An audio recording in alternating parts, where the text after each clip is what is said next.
What if? What if you had a friend who died without knowing Jesus as their personal Savior? What if he or she went to hell? What if one day you received a letter in the mail from beyond? A letter from hell. A letter from your friend in the flames of eternal torment. The following is a dramatic presentation. It was written by a fictitious high school student named Josh to a friend named Zach. Although Zach had every opportunity to tell Josh about Jesus, he didn't. They were best friends.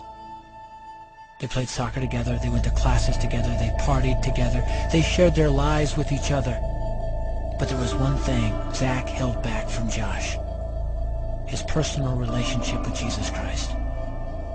The rest of the story is simple and sad.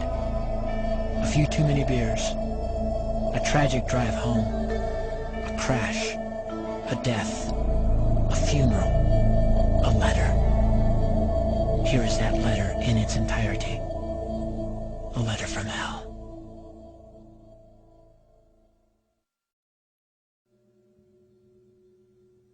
Dear Zach, I died today. It's a lot different than I expected. You see, I always thought dying would bring me into a world that's foggy and hazy. But this place is crystal clear. It's even more real than my life on Earth. I can think. I can talk. I can even feel. Right after the wreck, I could feel my spirit leaving my body.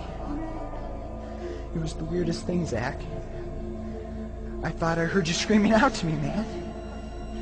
I must have been just imagining things.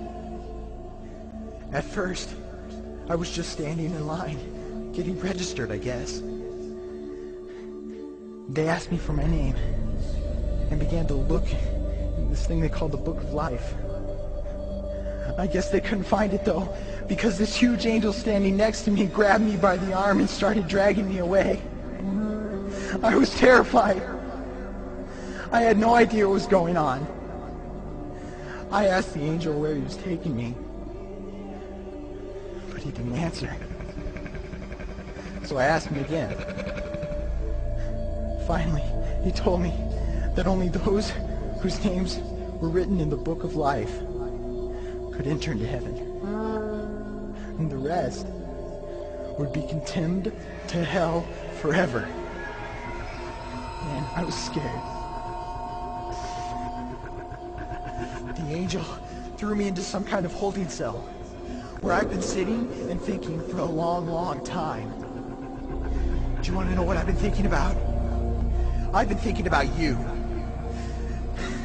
Zach, you're a Christian. You told me so yourself.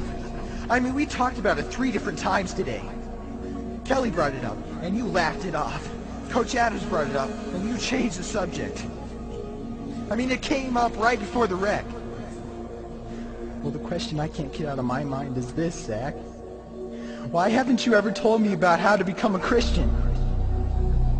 I mean, you say you're my friend, but if you really were, you would have told me about this Jesus and told me how to escape this terrible place that I'm headed for.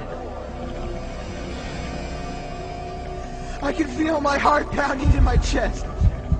The angels who have been chosen to cast me into hell are coming down the hallway. I can hear their footsteps. I've heard of this hell, Zach. They call it the lake of fire. I can't stand it, Zach. I'm terrified. No, the angels are at the door. Oh no. No! They're coming in and they're pointing at me. They're grabbing me and carrying me out of the room.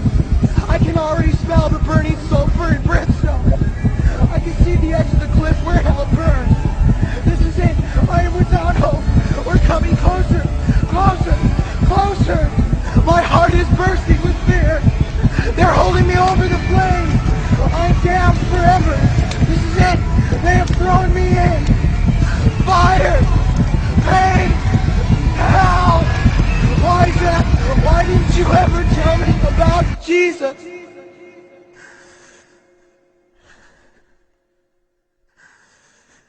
Signed, Your friend, Josh. Your friend, Josh. P.S. Welcome. Wish you were here. Wish you were here. Wish you were here. Wish you were here. Don't bother me. Don't bother me with souls to save. I have my own agenda.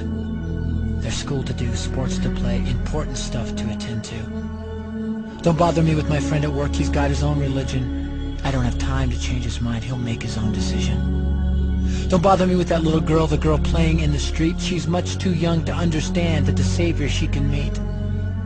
Don't bother me with the sounds I hear, the sounds of people shrieking, although I wonder who they are. Who are these victims screaming? Don't bother me with who they are. I really don't want the blame.